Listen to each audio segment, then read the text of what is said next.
excited to be able to talk about the subject that I feel very passionate about, and that's management. You know, it's interesting. I was surfing the web a while ago, and I ran across a very interesting website. It is www.e-yourboss.com. I see some of you are writing it down. And here is how it reads. Make a difference in your workplace in the new year. Help your boss turn over a new leaf.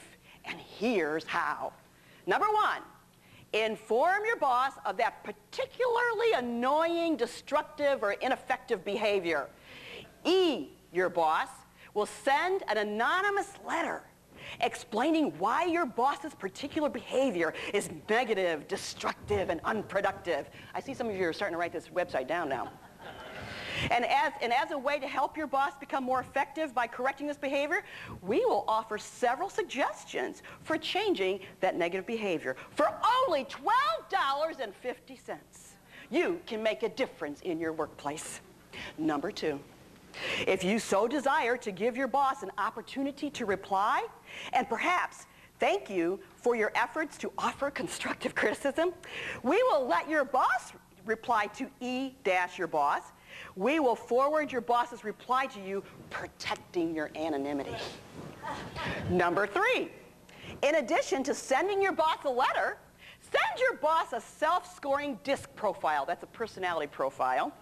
Profile will help your boss identify his or her behavioral styles, capitalize on those effective behaviors, increase understanding of self, and how their behavior impacts others and their work environment, all within the privacy of their own office.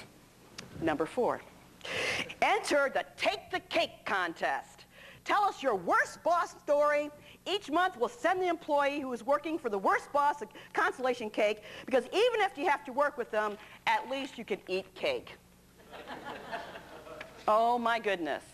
I wonder how many of our employees actually spend time on this website, not getting any work done.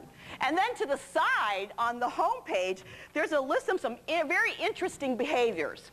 Self-absorbed, sickly sweet, know-it-all, avoider, cuts like a knife, control freak, bully, no trust, and the list goes on. Amazing.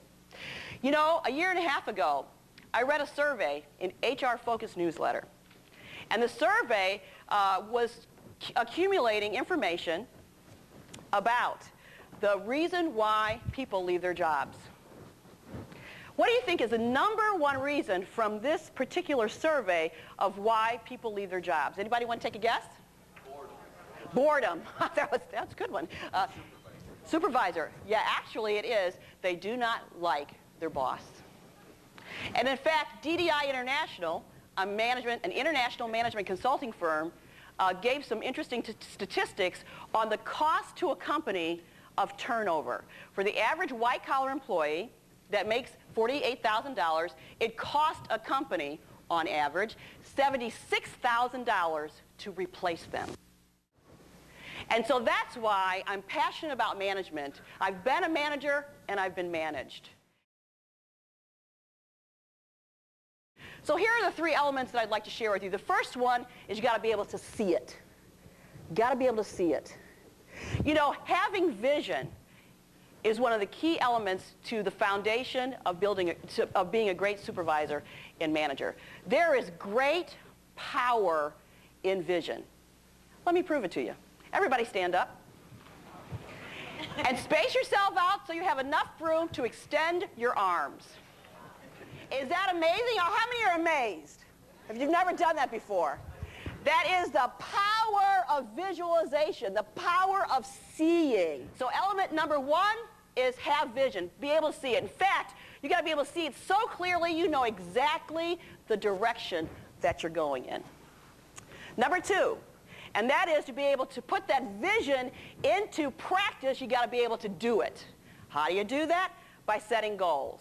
You know, I think that sometimes we talk about goals too much, but I really believe, particularly from the personal coaching that I do, that many people do not really make goals. They don't use them. And in fact, we got to create goals that are smart.